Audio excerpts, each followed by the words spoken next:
garbage.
Okay, now let's see if I can make this work.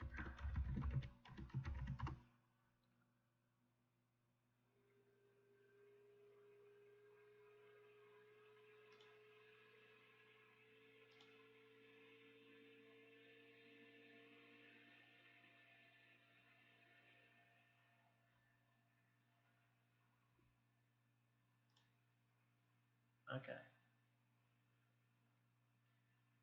I'm going to mute my mic.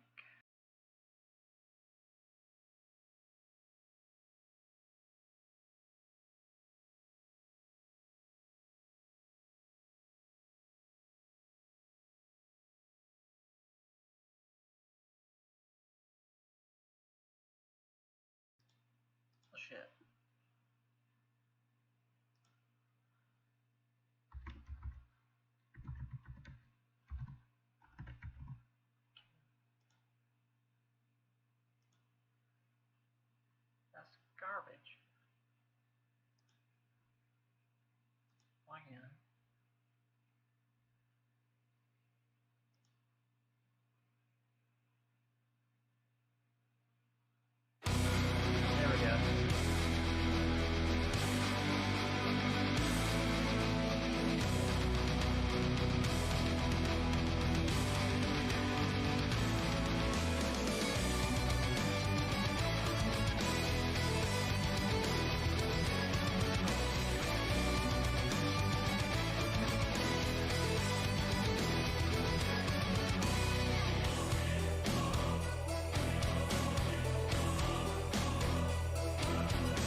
Okay. I've got no idea if that works. Because I had to use Spotify. What we got here?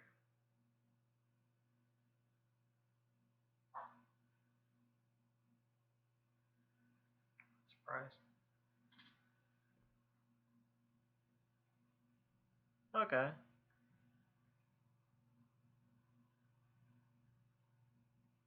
Fair enough. Ugh.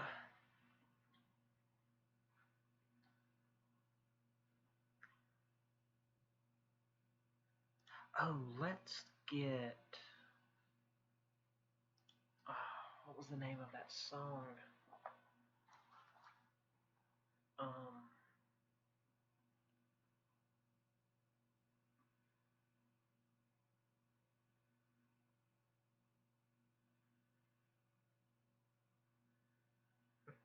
Hey, folks. Um. The test will be every 3 chapters. Um. Now, I'll go ahead and let you guys know I've not actually made the test yet. I'm currently making the uh, the PowerPoints and tests as we go uh, because um, this is new material for me. Um, but the way I do it is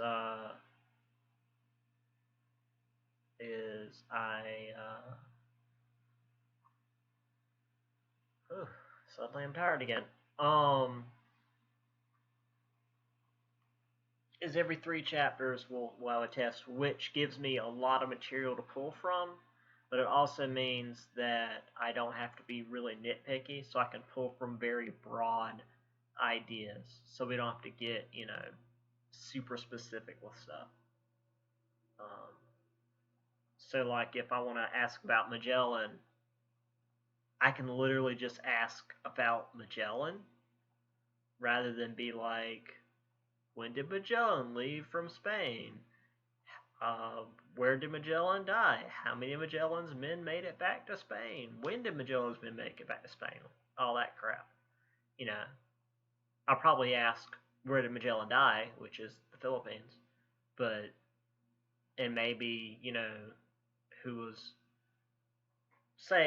who was the first person to attempt, let's say that, to attempt to circumnavigate the globe, and where did he end up dying? There we are. Having issues again.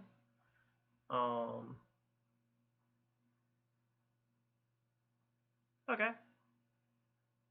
Got a couple of folks having watch parties. No worries. No worries.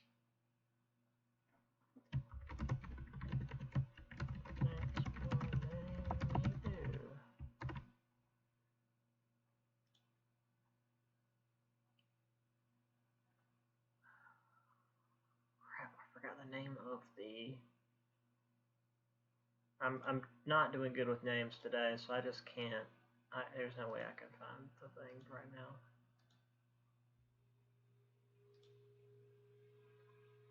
Ballad of James.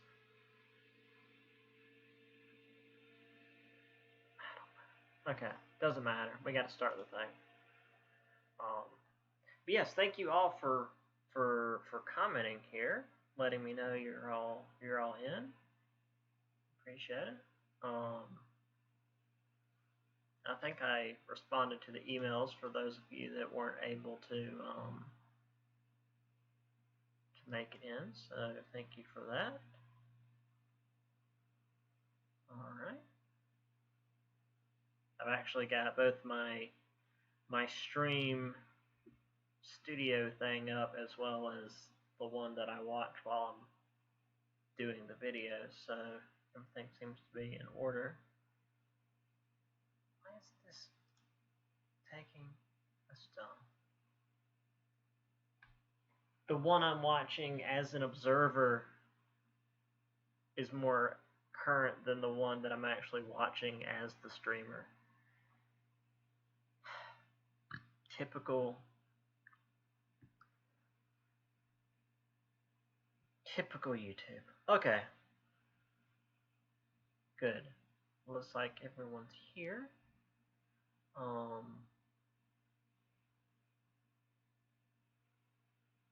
I believe I will go ahead and jump into our material.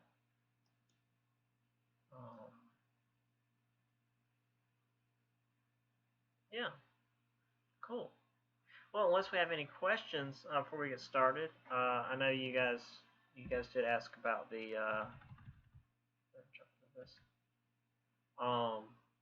you guys did ask about the test, which, as I said, every 3 chapters will be a test. So the next chapter, which while I was doing the notes for that last night, I thought of some decent questions for the test. Hopefully, we'll be able to get back to the continuum before the first test, because I thought of some good multiple choice questions that will be very easy, as long as we're all paying attention. And then the third chapter, which is global changes, European wars, yada yada yada. Yeah.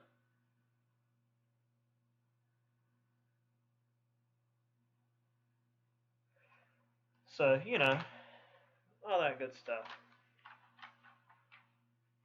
Alright.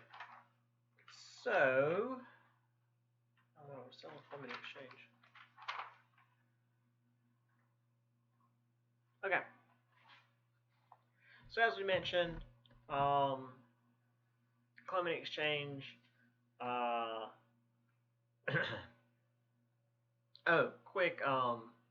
quick side note on that. The issue with first, we think, oh yeah, Italian cooking, tomatoes. Nope. Tomatoes were new. And for a long time, tomatoes were thought of as poisonous. And the reason for that, here's my cat, so I don't get to use my book anymore. Yeah, come on. The reason tomatoes were thought of as poisonous is a lot of the bowls that they were using in Europe at the time they used a glaze, a pottery glaze that wasn't, let's just say it was lead based. And normally that was fine because, whatever, they didn't really, they didn't run it through the dishwasher or anything because, medieval Europe. But the acid in the tomatoes was enough that it caused the lead to leach out of that glaze and into whatever it was that had the tomatoes in it, and that caused issues. And they're like, oh, it's the tomatoes' fault. It's like, it's all that lead you're using. So yeah, that was an issue for a while.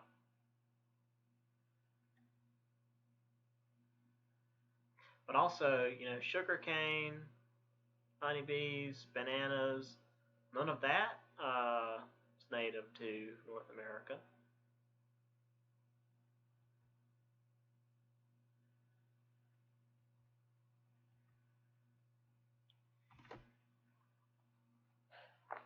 So, the French and English were having issues with their empires, but Spain had a lot of success. Okay, I see more people are here. Excellent, thank you.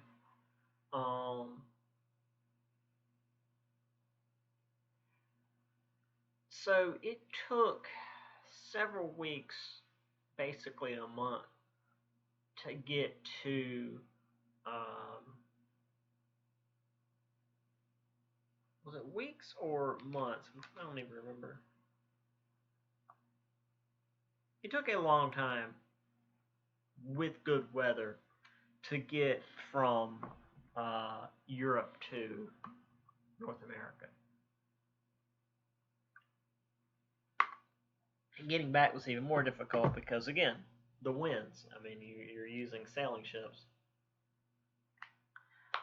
So the Spanish crown gave the leaders a lot of freedom in regards to what they did. And this was the encomienda system, which I mentioned before. Lots of land, native labor. Leaders would get divided their land among their own men, and they would give their men authority that they didn't really have, because, you know, whatever, what's the Spanish crown gonna do? Come and check on us? So Diego Velasquez, yeah, sure, why not? Who was the governor of Cuba? No, what? Oh, I gotta. Nope, don't check on that. Gave Hernando Cortez the right to explore and trade along the coast of South America. Cortez decided he was going to attack the Aztecs. And ended up attacking and overthrowing the chief Montezuma. Now there's a lot to this, but I decided to try and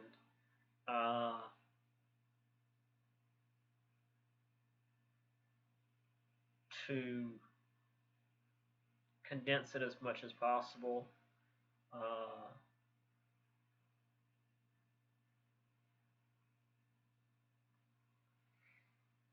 It mentions here, let's see. Despite their assumption of cultural superiority, many Spaniards who accompanied Cortez were astounded by the Aztec cities, canals, and temples, which rivaled those in Europe. Bernal Diaz, a young foot soldier, marveled. These great towns and queues, pyramid-like temples, and buildings rising from the water, all made of stone, seemed like an enchanted vision. Indeed, some of our soldiers asked if it was not all a dream. Yeah, so these cities, these Aztec cities, were not some barbaric, backward civilization. They were highly advanced, and in the case of,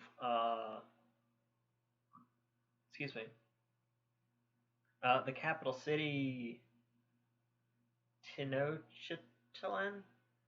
I'm bad at pronunciation. Yeah. It was seen as being the equal to, I don't know. Why can't I remember the name of the most famous city in Italy? Not Rome. Venice. Venice was the richest city in Europe, really, at the time. And this city in Mexico, as it was called at the time, was seen as an equal to Venice. But because of smallpox, really, that wiped out the Aztecs, as well as, if I remember right, I think there might have also been a civil war going on, or that might have been the Inca.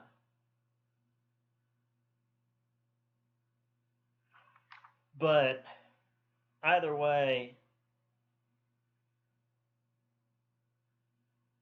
No, it was the Inca. Yeah. Either way, it was largely disease that caused the downfall of these folks because they're not equipped to handle European sicknesses.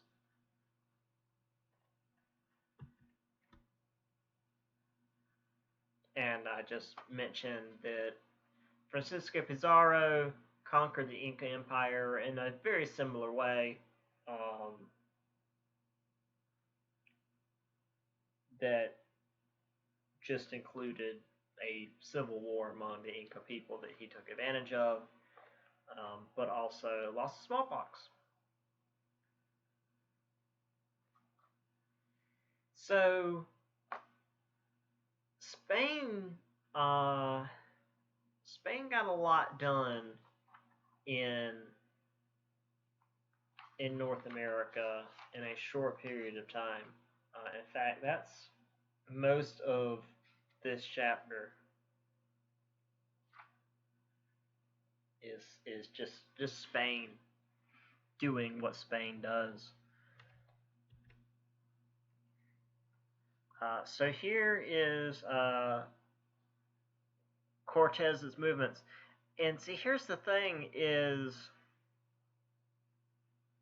he went through the first time and unknowingly spread smallpox, and then when he was coming back,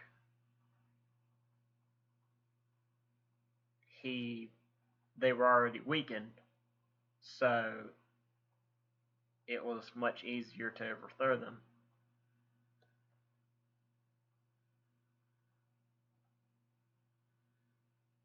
And also, like, the Aztecs were treating them very kindly. I mean, it was like, oh, these are new people. Let's give them gold as a sign of peace. And the Spanish took this as, oh, look at all the gold they have. Let's take them over.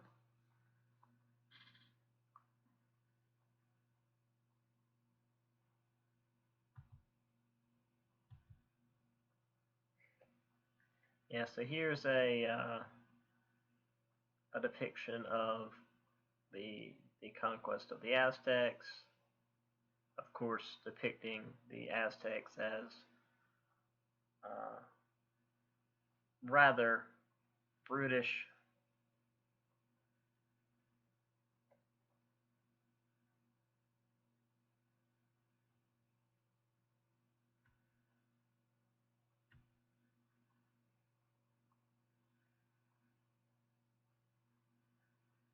This one feels a little bit more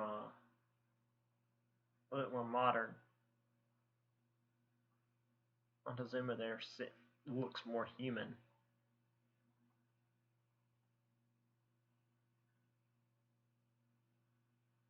And Cortez looks like a dick. So, yeah.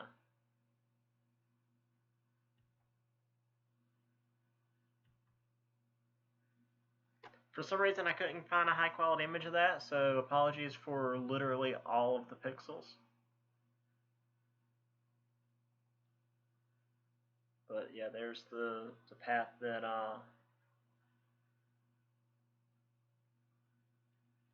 Pizarro took.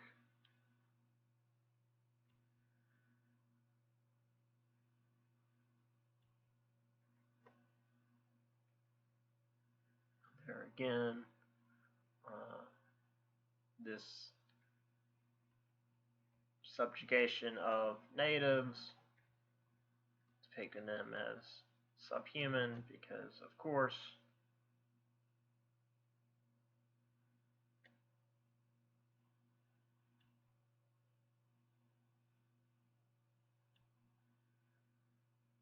what?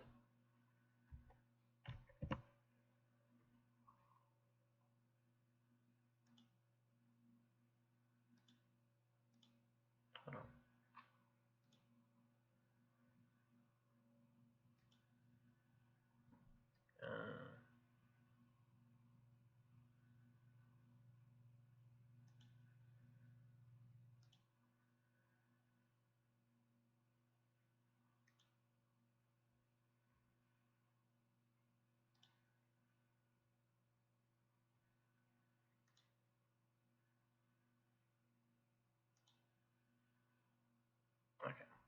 should work.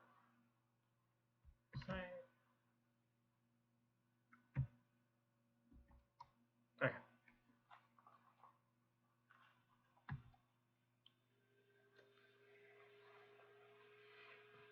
So 1526, groups began heading into North America, looking for more treasure, because I didn't really speak too much on the Incas and Aztecs, but they had so much gold that they didn't really see it as valuable. Like, they used it as ornamentation because gold is easy to mold into things, but they didn't treat it as something precious. In fact, there's a river. I'm trying to remember where I saw this. Not a river. There's a lake in Central America where I believe it was the Aztecs. Every year, I believe, would throw gold into the lake as an offering, and the Spanish found out about it, and many died trying to get the gold off the bottom of the lake. And then, like, the Mexican government tried to, like, dredge the lake to get the gold out, and it was a whole bunch of nonsense. It's a thing. So, and then this also leads into the stories we have that I'll get into probably next time about the folks that founded Jamestown coming in and being like, oh, we're just going to come in and pick up gold off the beach. It's because of the tales coming out of Central America. And that's why we have to start with Spain and the stuff that they found, because they literally found cities of gold. And that was then the goal for everybody, but the Spanish had already taken it all. So the Spanish began heading up into North America. This is not in the west. This is over here in the east. So this is Florida up here into South Carolina. This mentions as far north as the Santee River in present-day South Carolina. So, like, right down the road from here, really. But found starvation, disease, and hostile natives. Yeah, that sounds right. Now back west, they did find the Pueblos, which from a distance, do look impressive. It's these cities built into the cliffs. Like, oh, there's these cities of riches. Francisco Vasquez de Corunda, whatever, went north in 1540. However, he found nothing but these small villages, so he terrorized the region, burned towns and villages, and then eventually returned to Mexico. So he's like, oh, I didn't find what I wanted, so I was going to murder everybody, because, yeah, of course, why not?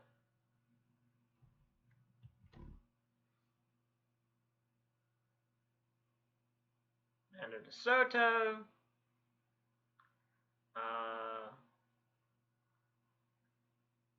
so he went up through Florida, Georgia, and the Carolinas in 1539. On the way back, he took a lot of casualties in the battles against Chief Tuscaloosa.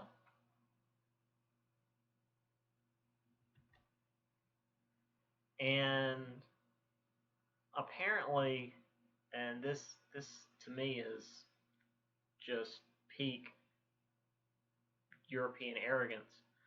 Um,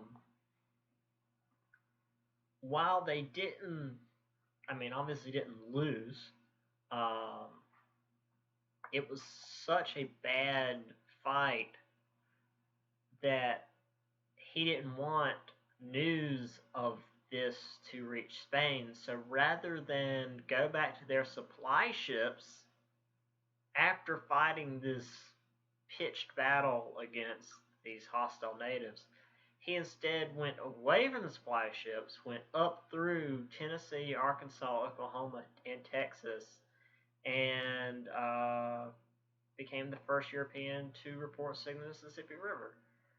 And like, this was all by foot? I mean, what? Like, my family did this via, my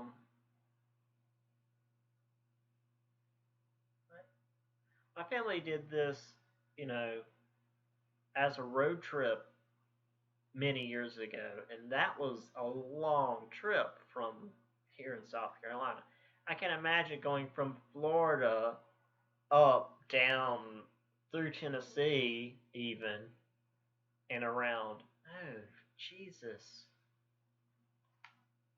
By foot. What a madman.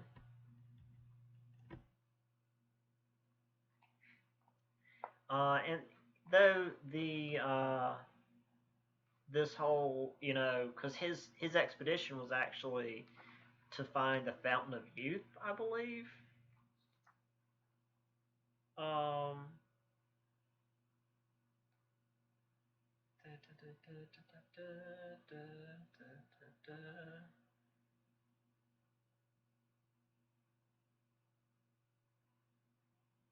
no, just regular old.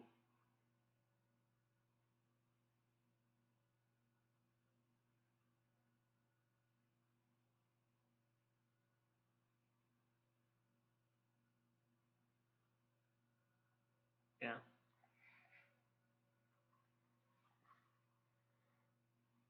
So yeah, he was supposed to just go off and, oh, I'm gonna find more gold, and didn't. And while it turned out into a bit of a disaster, basically anywhere he saw, Spain was able to technically claim. Now, uh,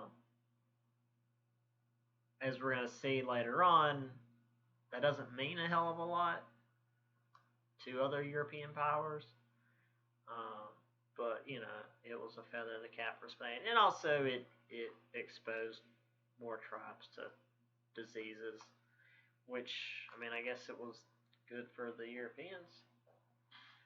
All right, let me see. I think I got another email.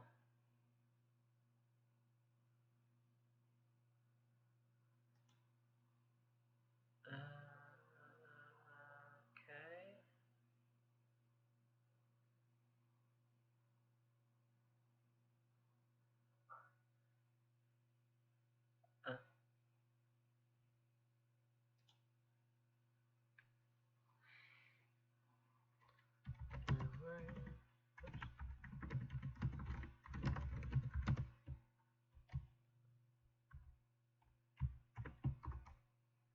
Okay.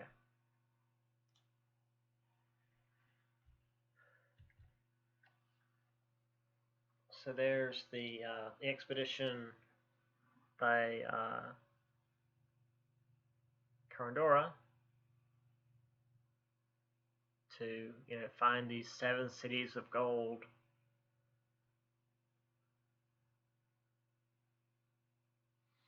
Which ended up being not that.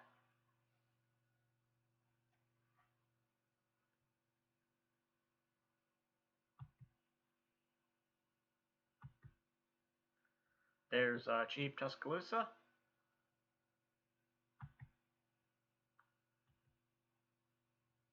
So this is Hernando de Soto's expedition. So um, he went up into Georgia or up into North Carolina, and they were heading back down and fought Tuscaloosa. Now, what they were supposed to have done is, come back down to the coast. Not sure which side of the coast, and you know, met up with their supply ships and gone home. It was like, nah, we're gonna head back out. So he's just walking up the freaking mountains here, all the way across. Eventually, he apparently died here. The book doesn't mention that, but I'm not gonna question the Charles Hudson, 1996.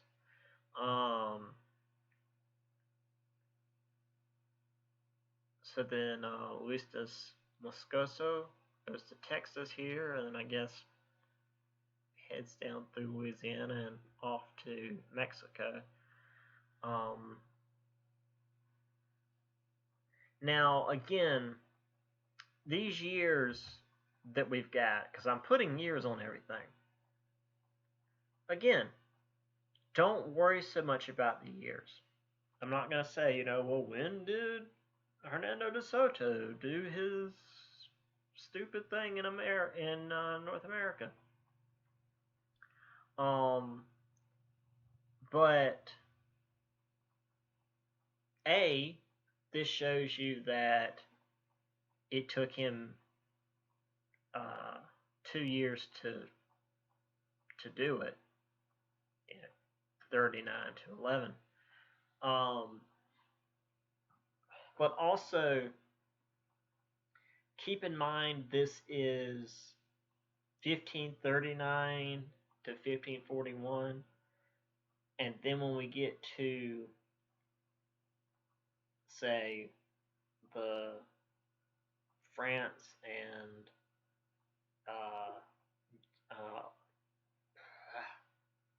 make my words work. When we get to like France and England, it's like almost the 1600s, because Spain is so far ahead of the other nations when it comes to North American, well, just American in general, exploration and exploitation. Like there's no comparison.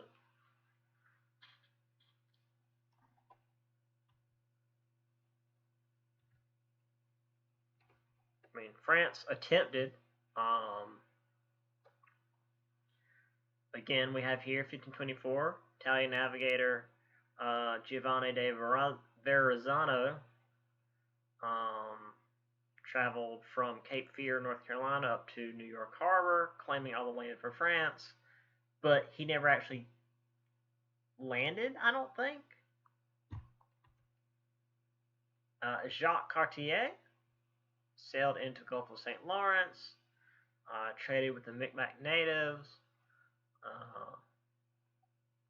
pushed into Canada, but found no precious metals or passed through the Pacific Ocean because that's what everybody wanted.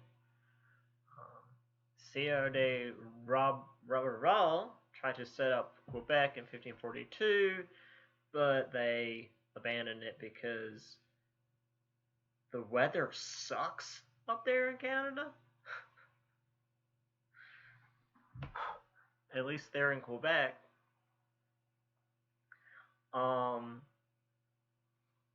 That's literally the extent of the French attempt, at least for now. They do get more done later, but so there's Verrazzano. So yeah, he goes over and he like skirts along. I mean, he maps this all out.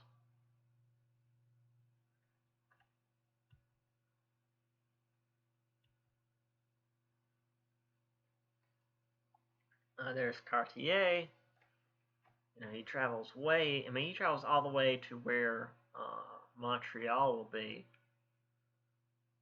which is impressive. I mean,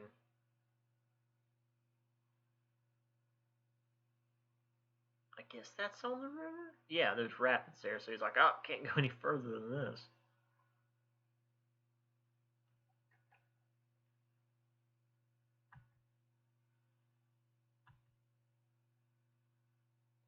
There's very early Quebec, which is just, sort of a fort.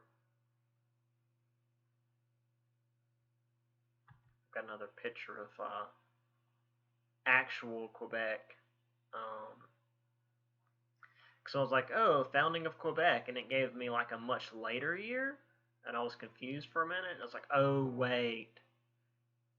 The actual founding of Quebec, not this attempted settlement and then got abandoned. This doesn't count.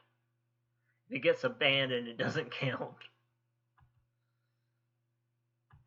England was even less. So we had John Cabot or John Caboto, again, Genoan, back in the 1490s, but then they just ignored it. So there were a couple of failed settlements. I, again, didn't really go too much into it. Let's see.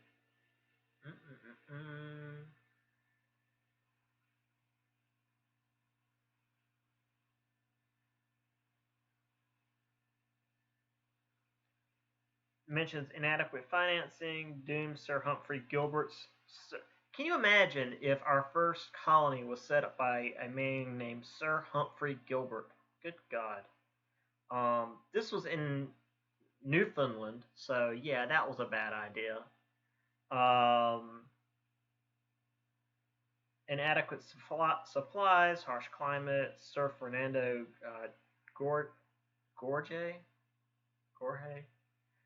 in Maine. Yeah, that's too far north. So yeah, some early settlements were bad, and I just didn't even bother to talk about them because they didn't work. Sir Walter Raleigh decided, hey, everything north of Florida is for England, and we're going to settle in Roanoke.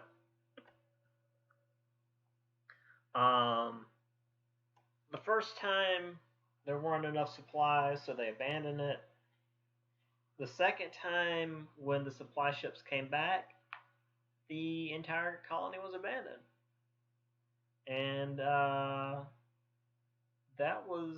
we still don't quite know what happened there.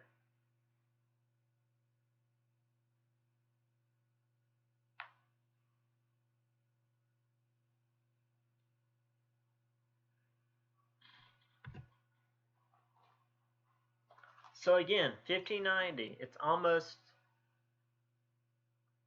the next century. Only Spain had any permanent colonies in the Americas, which were largely in the West Indies, Mexico and South America. St. Augustine was the only European outpost in North America proper. So, as far as the Americas, it was just Spain. As far as North America, it was just Spain.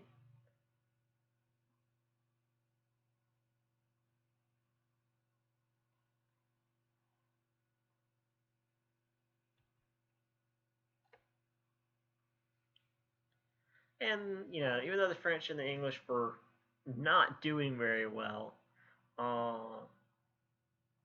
they still wanted a piece of the action, if you will.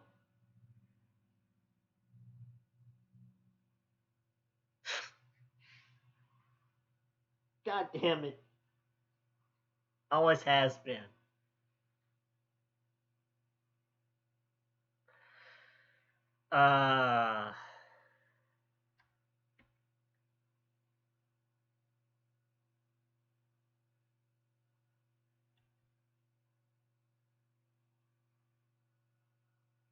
Touche. So, I believe this is this is early maps of Roanoke. Obviously, not a great place. We got shipwrecks and sea monsters.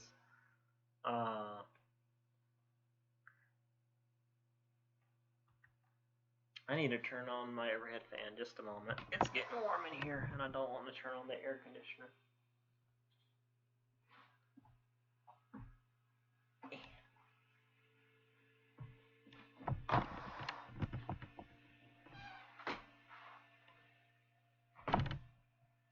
There we go. What are you doing back there, Corin? Oh, here comes Otto. He heard me moving. Not allowed to move. You have to pardon my pajama pants. Hey, Otto. I know it.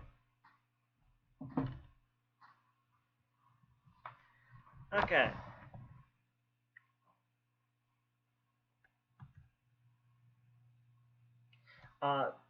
Again, pardon my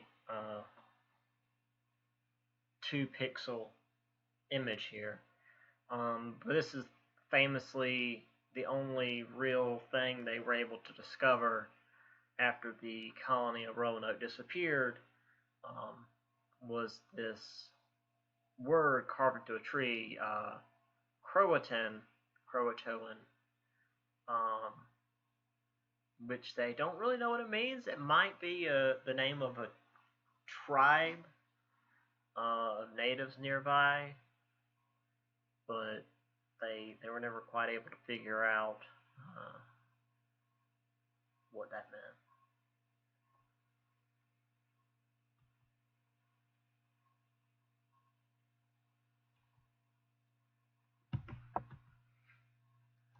Okay, so this is something that I get into, or I'm going to get into in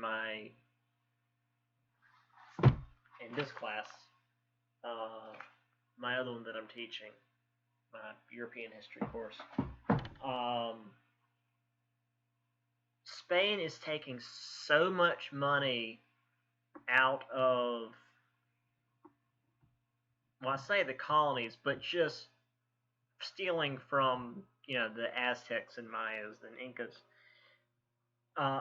Over the course of about 150 years, they took 180 tons of gold and 16,000 tons of silver and just brought it into Spain. And here's the thing, and also platinum, but they didn't recognize, let me rephrase that. There was no naturally occurring platinum in Europe, or at least that they had discovered yet. So platinum wasn't valuable, so they just considered it like the spalt silvers. They threw it in the ocean. They threw tons of platinum in the ocean. Oops. Anyway, I don't know a lot about economics. But here's the thing. Spain introduced 180 tons of gold and 16,000 tons of silver into their economy over the course of 150 years, which is not a lot of time, relatively speaking. And it broke the economy. They didn't make things better for the average citizen, but instead caused inflation and, as I said, broke the economy. Food prices rose, wages actually fell for the average citizen. The wealthy used it to show off their wealth, while regular people starved. Because Europe.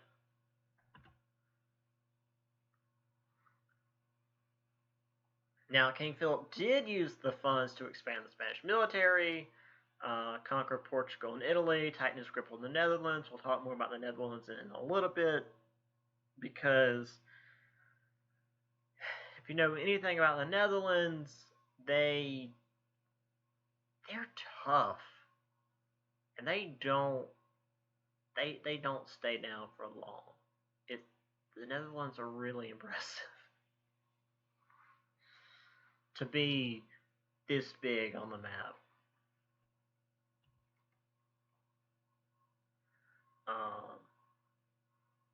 However, there were reports of torture and enslavement of the natives. So eventually, the Spanish king was like, "All right, we gotta do something about this." So they had this council at Idea. Was it? Aha.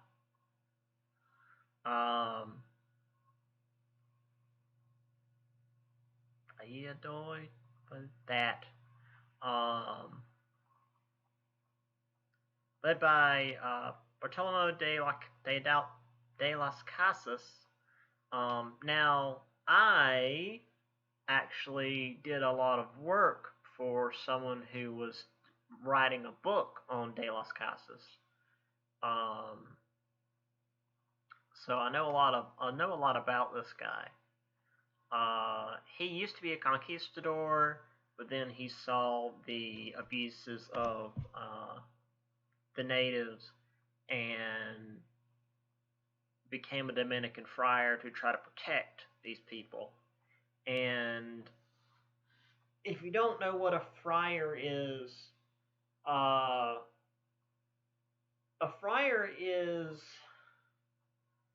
like a monk, but rather than being cloistered in a monastery, they're out in public and they have a vow of poverty, so they don't own anything. So they live in basically public housing within usually like a seminary or something. Actually, the graduate school that I went to had a seminary on the campus where they trained friars, and one of my professors was a friar, and the guy that I worked for at part of my time there, who was writing this book, was a friar, and it was really quite interesting. And despite being raised Methodist, so like, you know, my association with Catholicism is I'm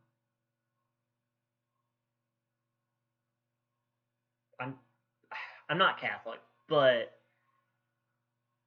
Methodism is pretty close to Catholicism in that, like, I had an idea of what was going on, but they're really cool people. At least the friars that I was around, they're really nice to be around. And although the one that I was helping to do his work, to do his stuff in his book, he was weird, like in a good way weird. You know, I like to try to be the fun professor.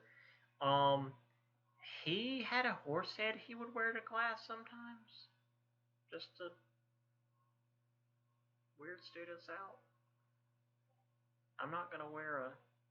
No, I'm gonna mute this. I'm not gonna wear a. I'm not gonna wear a horse head to class. Thank you.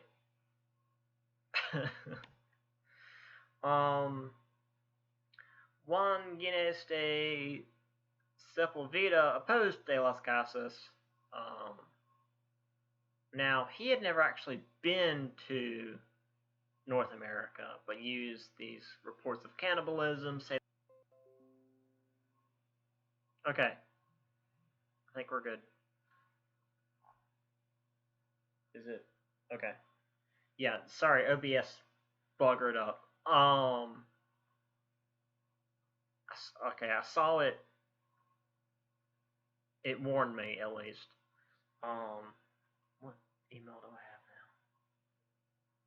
now? Add to join late. Yada yada yada. Okay, no problem. I gotcha.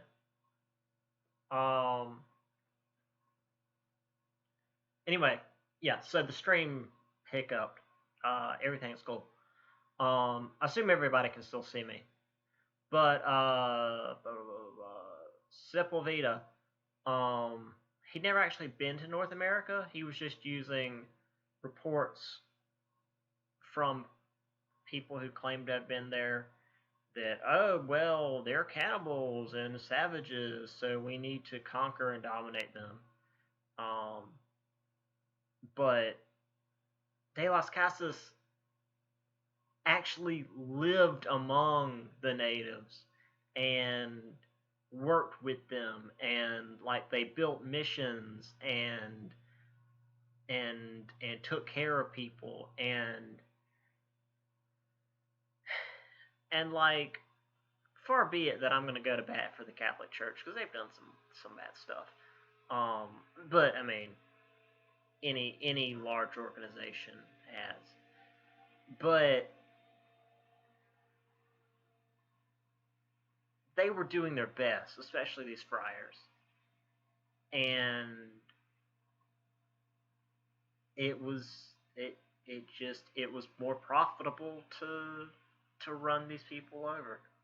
That's what it was at the end of the day.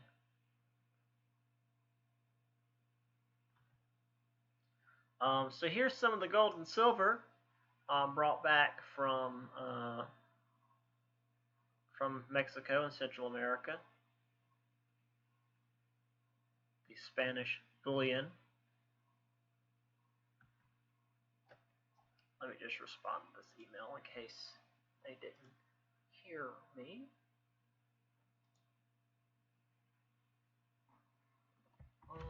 Set words.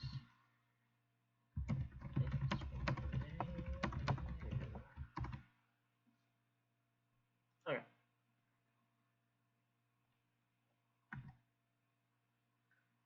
Here's parts of a Spanish galleon that sunk because, you know, hurricanes being what they are.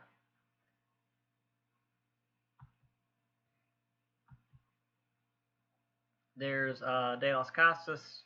He did what he could.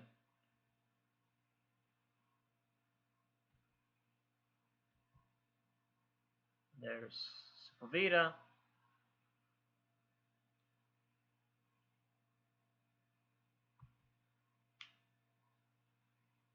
Alright, and conclusion for this chapter. We're actually done.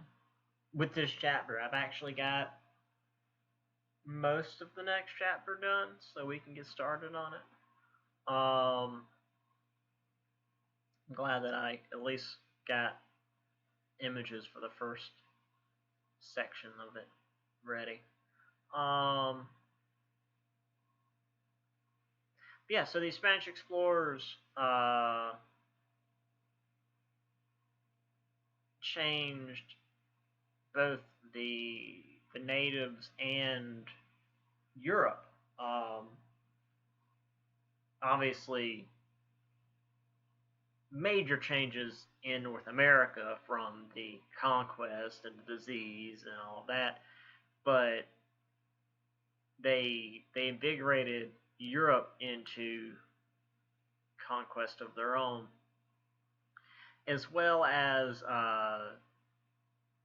the, you know, economy being broken. So we had the map makers, as we mentioned before,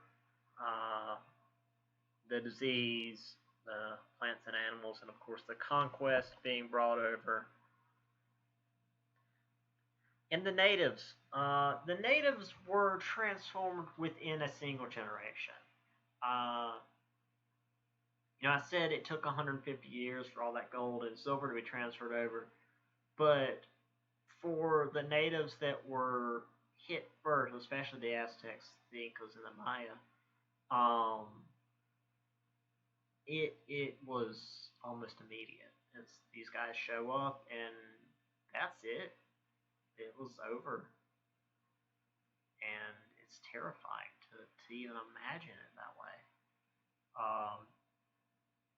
I mean, for the natives that the French and the English deal with, I mean, and I hate to say it wasn't as bad because it was still bad. It still amounted to genocide, and I'm not going to back down on that. But it wasn't as quick. There was at least some attempt at working together for a few years at the start. You know?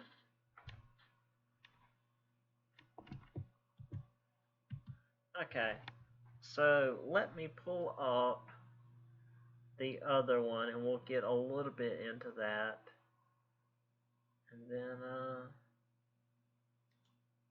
And then we'll do that one before we finish up.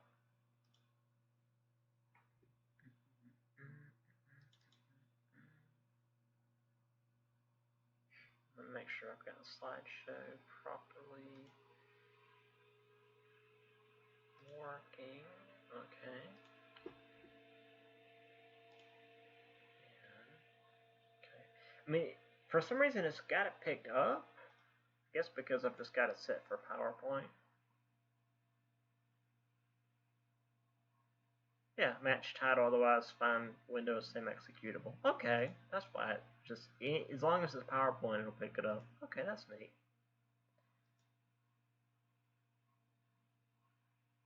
No same type. Alright, that's cool. I'm still gonna grab that. Is there a way I can? No, it pulls it out of frame. Okay.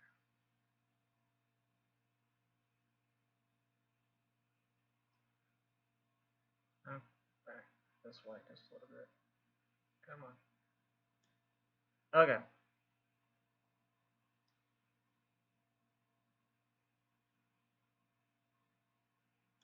Alright.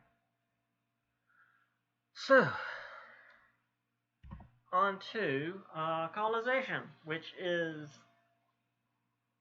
different than what Spain was doing. I mean, Spain was just straight up conquest. Now, this is still starting in 1550, so this is still starting with Spain, but we do eventually move into the French and eventually the English. We won't get to the English today, largely because I haven't completed the English section of the notes yet. But we'll get there.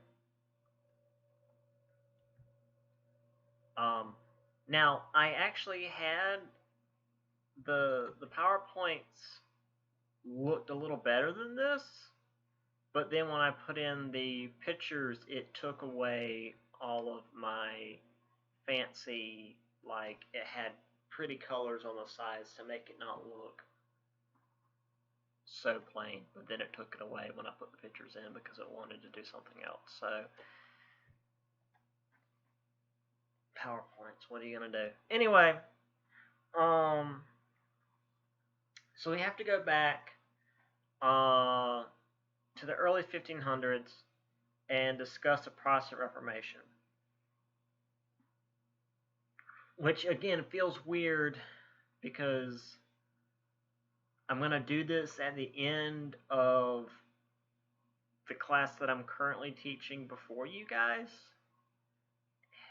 It's odd to talk about a class of thing that I'm going to talk about later. So you've got papal involvement with the monarchs, corruptions with the church officials, immorality, ignorance, absenteeism, lots of stuff. Like I said, this is why I'm like, Catholic Church ain't all great. They do a lot of stuff that they probably ought not to be doing.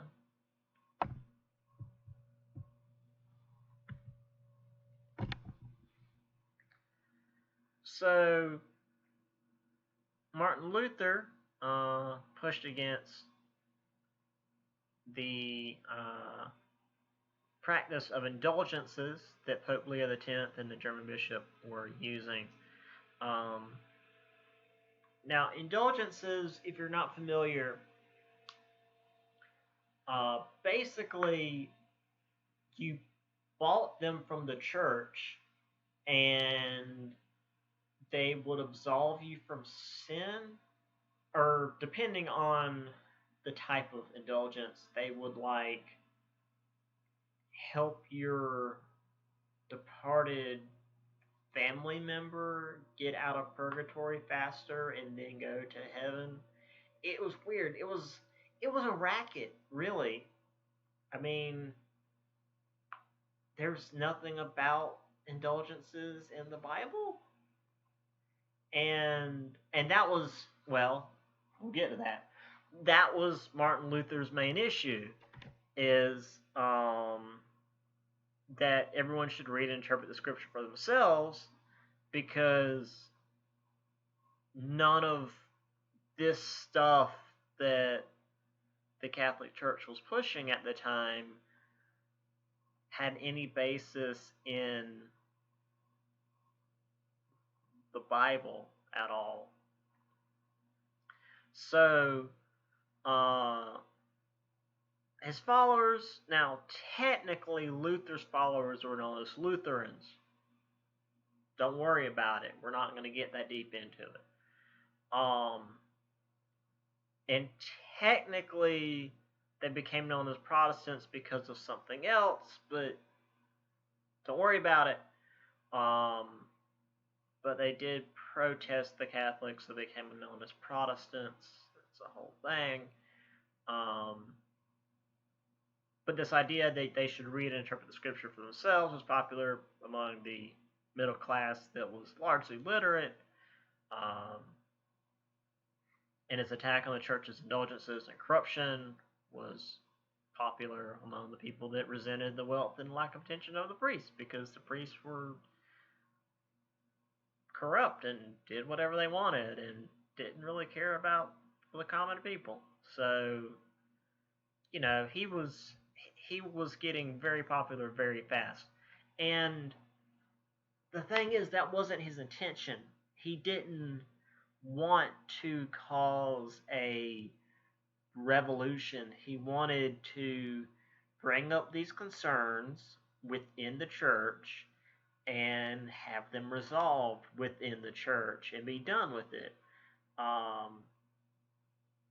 But he got ignored by the church, and then everyone else picked up on it, and suddenly they couldn't ignore it anymore, but then it was too late.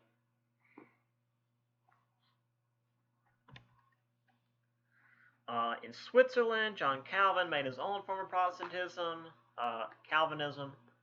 We'll talk more about that a little bit later.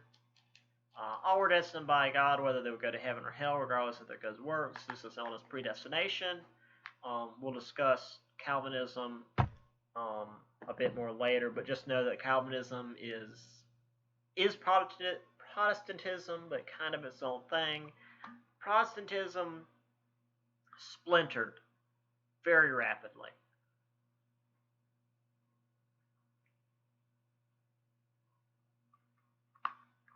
I mean, that's why I mentioned I was raised Methodist. You've got Baptist. You've got Episcopalians. You've got, what's the other ones? There was one that was very funny that one of my professors at my grad school mentioned. Presbyterians. He was at a crosswalk, and there were people going by, and his wife was telling him to hurry up, and he's like, "No, I gotta wait for these Presbyterians to go by," meaning to say pedestrians, but he said Presbyterians. It's the joke.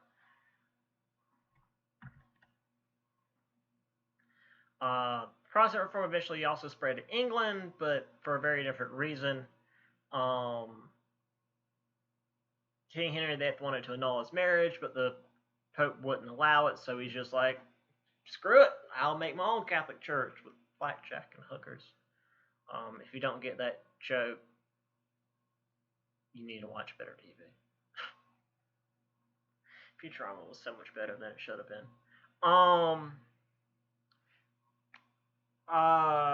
The thing about Anglicanism is that, at least at the start, it was basically Catholicism, but they just cut out the Pope and put the King on top. That was the only difference at the start. Now, they changed it later on to make it more different from Catholicism, but at the start, it was just Catholicism, but with the King instead of the Pope.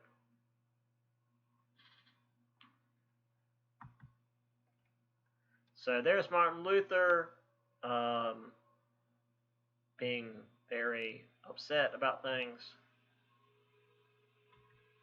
Oh, I think I've got, yeah, okay.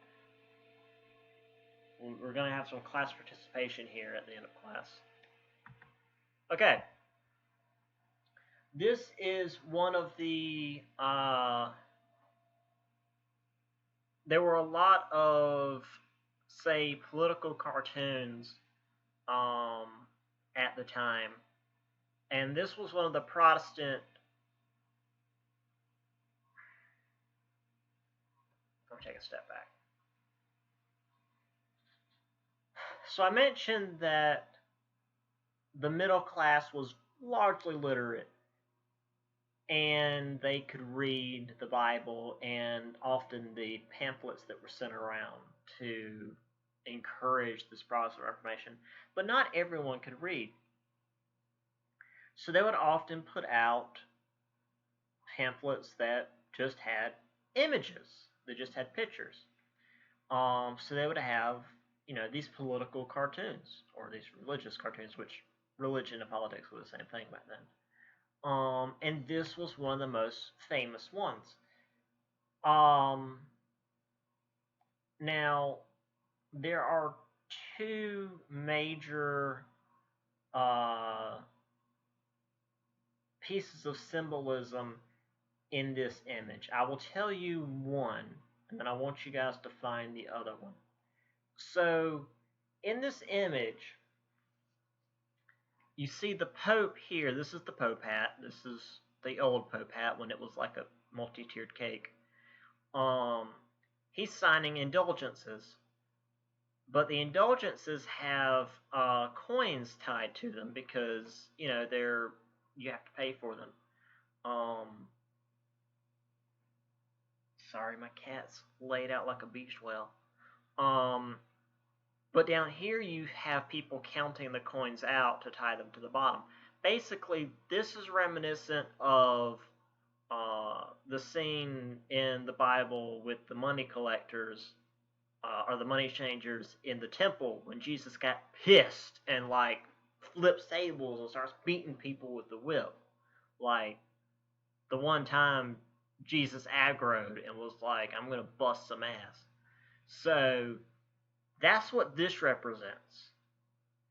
Now, for the people that didn't get that, for the people who weren't sure what all that meant, there's something else in this image that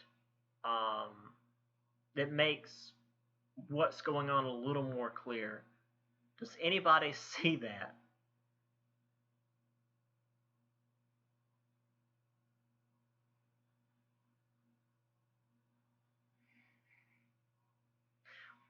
What about the dog?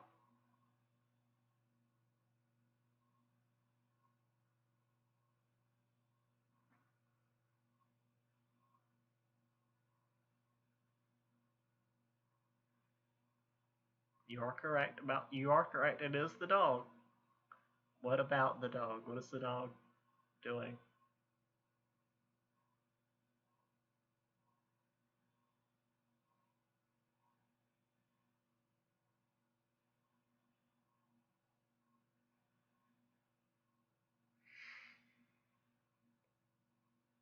The dog is taking a dump on the floor in the Pope's chambers.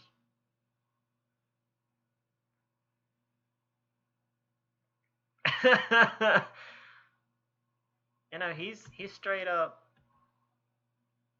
That dog's taking a poop.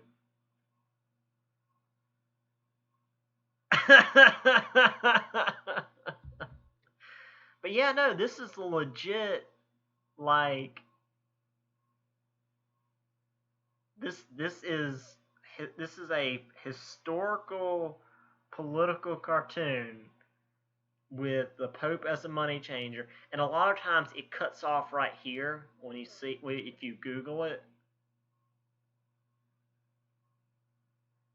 Ah, yeah, see. But it's like no, you gotta have the whole image. In fact, I refound this last night and like no, this is my that's my Discord avatar for a little while.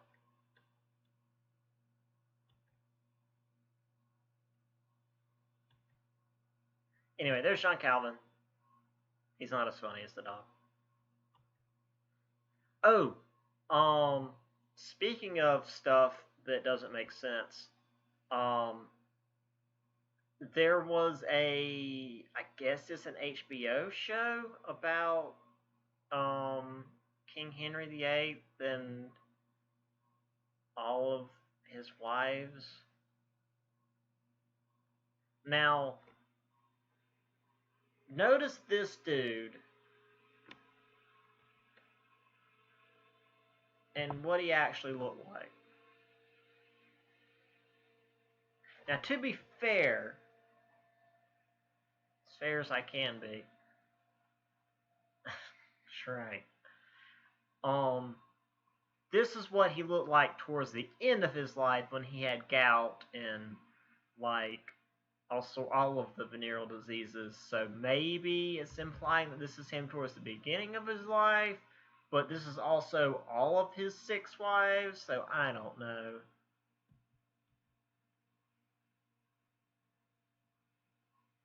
I don't know.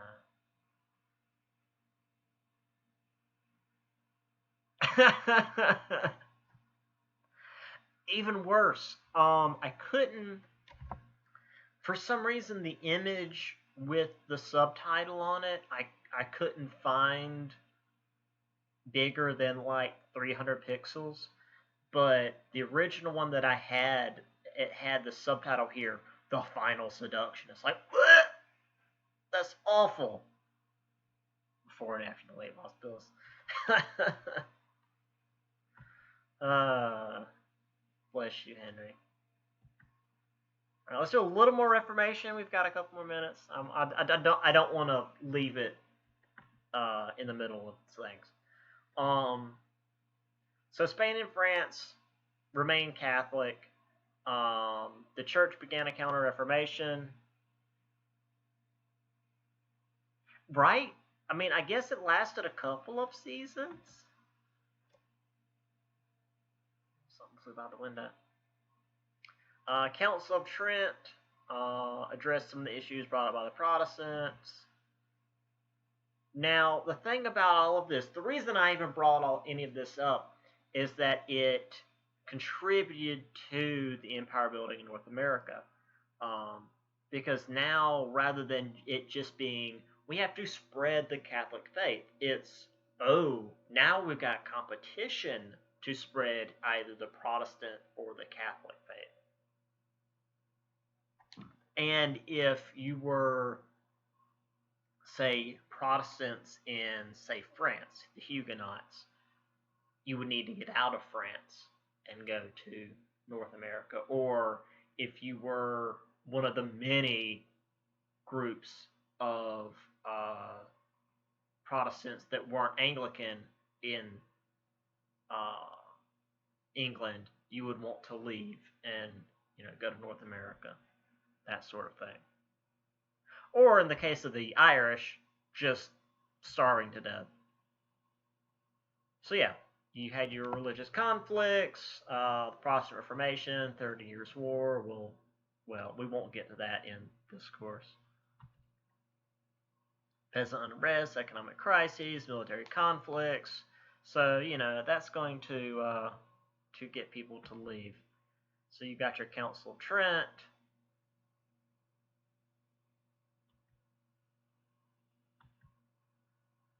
This is the religious wars just within France. These are, you got your Catholic provinces, you've got the provinces that are Huguenots, you've got your neutral provinces. So this is just France fighting itself. Who dares? It's my dad.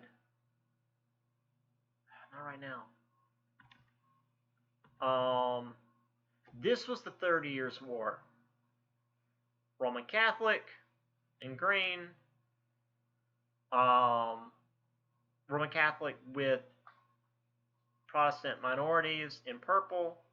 Lutheran orange. Lutheran with Catholic minorities in pink. So just it's an absolute disaster, is what the 30 Years' War was.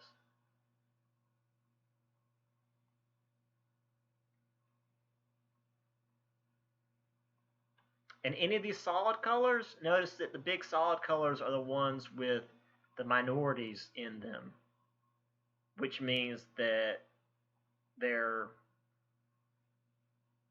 lots of fighting within that.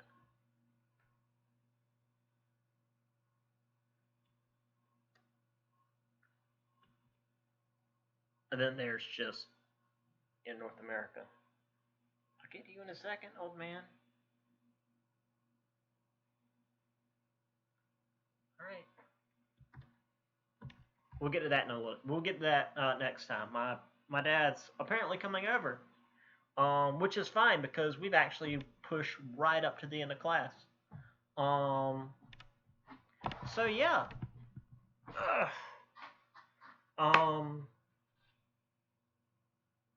Thanks for coming by, if you will. I'll see you folks next week. Yes, I'm gonna upload my last PowerPoint onto Blackboard. This PowerPoint or this presentation that the stream is gonna be on YouTube as soon as it is, I guess. Like as soon as I close this, it's gonna begin uploading.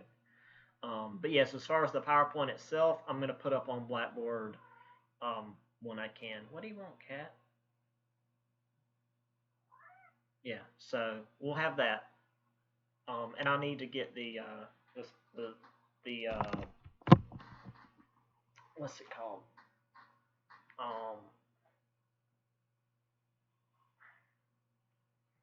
The syllabus up to it. Yeah, that. So yeah, that's it. That's all I've got. We'll come back next week. Hopefully I'll have enough notes. And we'll continue on with the French, Dutch, and English. Because, we just go straight into Spain doing its thing. Spoiler alert, the Spanish Armada does not go well for Spain. Alright, y'all take care. I'd better go let my dad in before he busts the door down. Alright, y'all, see y'all later. As usual, email me if you guys need anything. Y'all be safe. I don't know what I doubt we're going to deal with this storm too much. Probably a little wind and rain early next week, but, just in case, y'all be safe. Alright, y'all take care. Bye. Oh, wrong one. Hold on. I never know what I'm doing. Okay, bye. End stream.